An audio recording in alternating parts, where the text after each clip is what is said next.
कराची का असली टेस्ट चाहिए तो ट्राई करें आज की ये recipe famous fry kebab from Waheed kebab house. ये नॉर्मल कबाब नहीं है, ये बल्कि बहुत ही मज़ेदार, बहुत ही शानदार बनने वाले कबाब हैं।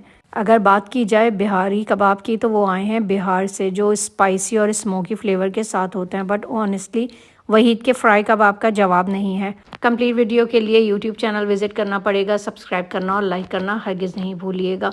बेस्ट रेसिपी है, बहुत ही मज़ेदार ये कबाब बनते हैं। एक दफ़ा आपने बना लिया तो आपकी जो है वो जान छूट जाएगी और मज़ेदार सा ये पकवान आपका रेडी हो जाएगा। इसको आप मैरिनेट करने के बाद बिल्कुल फ्रीज़ भी कर सकते हैं। ऐसा नहीं है कि ये फ्रीज़ नहीं हो सकता। फ्रीज़ कर दें मैरिनेट करके, जब आपका दिल चाहे तब आप इसको जो है वो डीफ्रोस्ट करें और मज़े से जो है वो पका के और रेडी कर लें।